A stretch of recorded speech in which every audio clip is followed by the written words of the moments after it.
उधर यूपी में 11वें योग दिवस पर सीएम योगी ने गोरखपुर के गोरखनाथ मंदिर में योग किया। उन्होंने 8 तरह के आसन किए और अपने संबोधन में सीएम योगी ने कहा कि धर्म का कोई भी कार्य स्वस्थ शरीर के बिना संभव नहीं है। योग के अलग अलग आयाम देखने को मिलते हैं और जब भी भारत के विश्व में तुलना होती है तो केवल आर्थिक उन्नयन के लिए नहीं बल्कि भारत को योग देने वाले देश के रूप में भी जाना जाता है।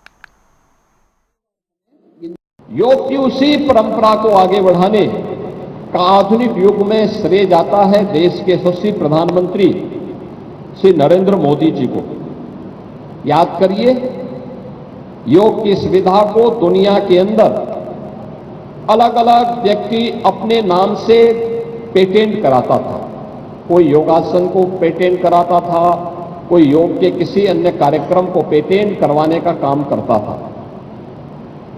परिणाम क्या होता था कि व्यक्ति इन सब से हम लोगों की विरासत, भारतीय मनीषा की विरासत, भारतीय ऋषि परंपरा का जो एक ज्ञान है, इससे दुनिया लाभान्वित भी होती थी,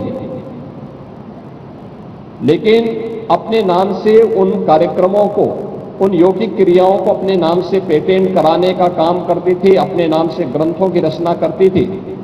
और अंततः परिणाम क्या होता था कि भारत अपनी विरासत से वंचित हो जाता था।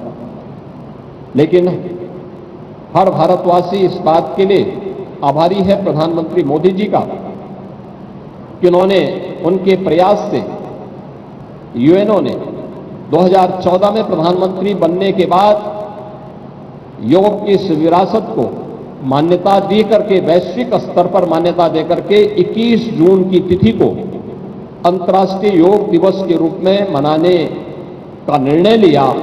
और 21 जून 2015 से लेकर के लगातार केवल भारत ही नहीं, दुनिया के लगभग 190 देश भारत की इस योग की विरासत के साथ जुड़ करके अपने आप को गौरवान्वित महसूस करता है। भारत की इस योग की विरासत के साथ भारत की ऋषि परंपरा के प्रति हम सबका एक कृतज्ञता भी है।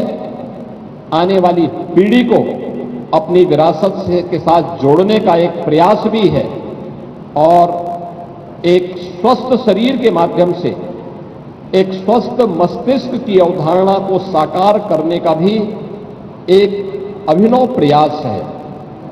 क्योंकि भारतीय मनीषा तो इस बात को कहती है कि न तस्य रोगो न जरा न मृत्यु प्राप्तस्य योगाग्नि मयम शरीरम, यानी जिसके पास योगाग्नि से तपा हुआ शरीर प्राप्त हुआ है, योगमय शरीर प्राप्त हुआ है, उस व्यक्ति के लिए जरा यानी बुढ़ापा, मृत्यु, ये सभी उससे कोसों दूर भागते हैं। क्योंकि स्वस्थ शरीर, अगर व्यक्ति में बीमारी से व्यक्ति ने मुक्ति पा ली, व्यक्ति ने असमय आने वाले बुढ़ापे को अपने आप से दूर कर लिया नियमित और संयमित दिनचर्या के माध्यम से, तो यह संभव है। और यह मेरा भी सौभाग्य है कि मुझे इस 11वें इस योग अंतर्राष्ट्रीय योग दिवस के अवसर पर महायोगी भगवान गोरक्षनाथ की इस पावन धरा पर इस योग दिवस का साक्षी बनने का अवसर प्राप्त हो रहा है।